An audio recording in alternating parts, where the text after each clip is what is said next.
Banner poster जितने बेईमान ये लोग टांग रहे हैं, उससे ज़्यादा इस गरीबों के बारे में सोचते, जो भूखे अभी रोड पर सो रहे हैं, उसके बारे में सोचते। और रावण जी उसकी लड़ाई लड़ने के लिए धरातल पे उतर उतर गए हैं, उसको कोई नहीं कह सकता है। मायावती जी से बेहतर आज के डेट में रावण जी हैं।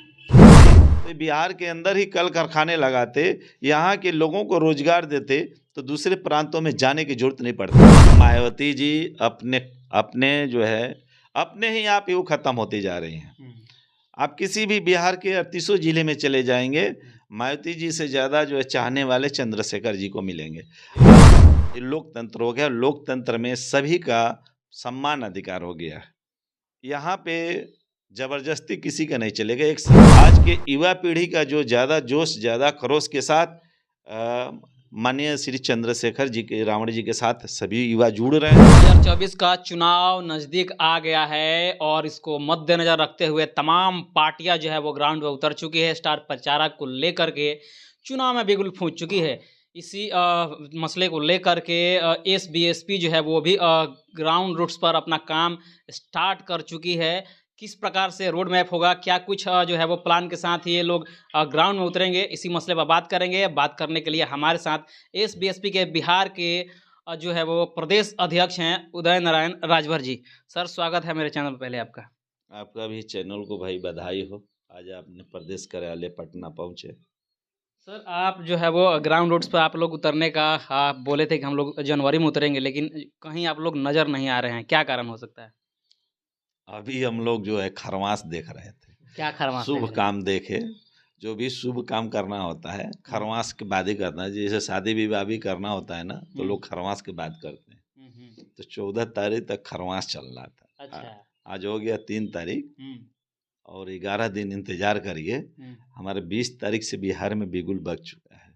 20 तारीख को हम लोग आपको बड़ी रैली करने जा रहे हैं। 20 तारीख से ही हमारा शुरू हो रहा है, जो रोहतास के डेहरी अनसोन के डालमिया नगर में वंचित शोषित जागरण विशाल महारैली होगा। और 25 तारीख को सिवान जिले में विशाल महारैली होगा। फिर 27 तारीख को मधुबनी जिला में होगा और 4 फरवरी को नवादा जिले में होगा। बहुत बड़ा विशाल रैली होगा। उस दिन के बाद आपको हम अपनी एहसास कराएंगे कि देखिए सुहेलदेव भारतीय समाज पार्टी का क्या यानी कि स्टैंड है, आपको देखने को मिलेगा। सर विपक्ष कह रहा है, महागठबंधन कह रहा है कि महागठबंधन के अलावा बिहार में किसी की चलेगी नहीं, क्योंकि जो भी वोट पड़ेगा वो महागठबंधन को पड़ेगा। और आप कह रहे हैं कि हम ताकत का एहसास करा देंगे। क्या ईवीएम को लोग हैक कर लिया है क्या? जो भी वोट पड़ेगा उसी को जाएगा। ये तो पहली बार हम सोच रहे हैं कि कह रहे हैं जो भी होगा सब हमारा ही हो जाएगा, तो और लोग क्या करेंगे? तो अभी देखिए यहाँ ये लोकतंत्र हो गया है। तो राजतंत्र में ऐसा लोग बोलते थे कि राजा जो हुकूमत करता था, जो हम कहेंगे वही होगा। अब नहीं चलेगा। ये लोकतंत्र हो गया। लोकतंत्र में सभी का सम्मान अधिकार हो गया। यहाँ पे जबरदस्ती किसी का नहीं चलेगा। एक समय था 90 के दशक में कि यहाँ जबरदस्ती जिसको चाहते थे लोग, वही महागठबंधन वाले लोग वोट ले लेते थे। अब वो वैसा नहीं चलेगा। अब यहाँ पर जिसके साथ ज़्यादा जनाधार होगा उसी के लोग आज सुहेलदेव भारतीय समाज पार्टी के साथ तेजी से वंचित शोषित समाज के लोग जुड़ रहे हैं। और आपको इसी शक्ति का एहसास कराने के लिए 20 जनवरी से हम अपना विशाल महारैली शुरू कर रहे हैं। सर तमाम पार्टियां जो है वो प्रचार कर रही है, पोस्टर बैनर छपवा रही है और लोगों को रिझाने की कोशिश किया जा रहा है, लेकिन सुहेलदेव भारतीय समाज पार्टी के ना तो बैनर दिख रहा है, जबकि बिहार का राजधानी पटना में है और यहाँ कुछ गतिविधियां दिख ही नहीं रही। कारण क्या है सर? सुहेलदेव भारतीय समाज पार्टी कभी लूटी नहीं है। जो लूटी पार्टी है उस बैनर पोस्टर के अंदर ही दिखाई देती है। और ये जो सुहेलदेव भारतीय समाज पार्टी है, अभी नए साल की शुभकामनाएं घर घर जाकर हम लोग देने का काम किए और लोगों जो है बैनर पोस्टर में ही सीमित हो गए। और बैनर पोस्टर हमारे पास नहीं है। हमारे पास पैसा होता तो बैनर पोस्टर नहीं हम लोग करते। गरीबों के ठंडी में कंबल बांट देते पूरे बिहार में और उस कंबल का वितरण कर देते। सारे गरीब के लोग जान जाते हैं कि सुहेलदेव भारतीय समाज पार्टी है। ये बैनर पोस्टर जितने बेईमान ये लोग टांग रहे हैं, उससे ज़्यादा इस गरीबों के बारे में सोचते, जो भूखे अभी रोड पर सो रहे हैं उसके बारे में सोचते, तो शायद वो गली गली इन लोगों का प्रचार कर देते। लेकिन ये काम इन लोगों से नहीं होगा। ये लूटेंगे खसोटेंगे तो केवल बैनर पोस्टर आलतू फालतू पैसे खर्चा करेंगे इस सुहेलदेव भारतीय समाज पार्टी दिखावे वाली पार्टी नहीं है, ज़मीन से जुड़ी पार्टी है। हम सभी के नेता ज़मीन से धरातल से जुड़े हैं, इसलिए आए दिन दिन दुगुना रात चौगुना सुहेलदेव भारतीय समाज पार्टी तेज़ी से विस्तार कर रही है। हम लोग उस पर भरोसा करते हैं और बैनर पोस्टर पर भरोसा नहीं करते हैं। सर भारतीय सुहेलदेव भारतीय समाज पार्टी किन-किन मुद्दों को लेकर ग्राउंड्स पे उतरेगी? चूँकि आम तौर पर जो है वो चुनाव जो है वो धर्म और जाति पर ही लड़ा जाता है, लेकिन क्या कुछ अलग करने वाले देखिए, हैं? हमारी धर्म जाति से कोई नहीं है। सभी लोग अपने-अपने धर्म का सम्मान करें, दूसरे के किसी के धर्म को अपमान करने की कोशिश न करें।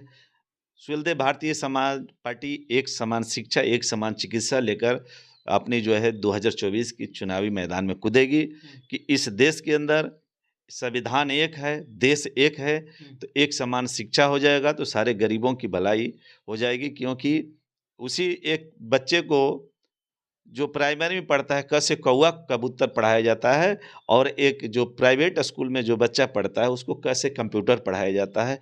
इसीलिए जब एग्ज़ाम में एक ही तरह का पेपर आता है, तो जो कंप्यूटर जैसा पढ़ा लिखा रहता है वो पास हो जाता है और जो गरीब के बच्चे फेल होकर घर चला आता है। इसी को एक समान शिक्षा हमारे नेताजी चाहते हैं। जिस दिन एक समान शिक्षा हो जाएगा उस तरह से पूरे देश के अंदर गरीबों की गरीबी दूर हो जाएगी, क्योंकि वो भी उस योग्य हो जाएगा कि अपने परिवार को चला सकता है। सर आपके नेताजी जो हैं वो राम मंदिर के उद्घाटन में जाने वाले हैं, उनको न्योता आने वाला है और तमाम विपक्ष जो है वो उस पे कटाक्ष कर रहा है। न्योता आने वाला नहीं है, न्योता आ गया है। आ गया आने है। वाला का मतलब ये होता है कि आएगा कि नहीं आएगा पता नहीं। लेकिन सुहेलदेव भारतीय समाज पार्टी उत्तर प्रदेश में यदि किसी का पहला डिमांड है तो वो जो है माननीय श्री ओम प्रकाश राजभर जी का। तो जब से उस 22 तारीख का डेट पड़ा तब से ही हम सभी के नेता वंचित शोषित समाज की लड़ाई लड़ने वाले माननीय श्री ओम प्रकाश राजभर जी का न्योता आया कि आपको उसमें रहना बहुत ज़रूरी है, क्योंकि मेरा जो पहला कार्यक्रम था 22 तारीख को ही फिक्स था। कल नेताजी ने खंडन किए कि अरे आपको याद है? मैंने कहा सर क्या, मुझे तो पता नहीं है। तो कहा कि जो 22 तारीख है हमको वहाँ जाना ज़रूरी है। तो कल उसको उसी को कैंसिल करके मैंने फिर हटाया, तो उसको 20 किया। कटाक्ष कर रहे हैं सारे विपक्ष वाले लोग। अरे सवाल कर रहे हैं विपक्ष कि भाई मंदिर और धर्म में लोग सारे लोग राजनीति कर रहे हैं। जो मंदिर धर्म की जो कटाक्ष कर रहा है, उससे पूछिए कि आप चाहते क्या हो? उनसे कभी जाइए कि जो कटाक्ष करने वाले से पहले एक सवाल करिएगा। चलिए वो मोदी जी ने एक राम मंदिर के बारे में सोच रहे हैं, आप किसके बारे में सोच रहे हैं? यदि वो चाहते तो इसी बिहार पर बताइए कि सबसे ज़्यादा राज करने वाली यही जो अभी महागठबंधन चल रहा है, और महागठबंधन ही यदि बिहार के बारे में सोचता तो यहाँ विकास यदि सोचा होता तो यहाँ को बिहार के अंदर मजदूर को पूरा मतलब मजदूर का दर्जा दिया गया है कि बिहारी आएगा तभी पूरे चाहे गुजरात, महाराष्ट्र, दिल्ली, हरियाणा का जो है कल कारखाना चलेगा, नहीं तो नहीं चलेगा। वो चाहते तो बिहार के अंदर ही कल कारखाने लगाते, यहाँ के लोगों को रोजगार देते तो दूसरे प्रांतों में जाने की जरूरत नहीं पड़ता। मोदी जी को तो बार बार टीका टिप्पणी कर रहे हैं कि राम मंदिर के बारे में सोच रहे हैं। ये लोगों से पूछिए कि ये लोग क्या सोच रहे हैं या क्या करना चाहते हैं।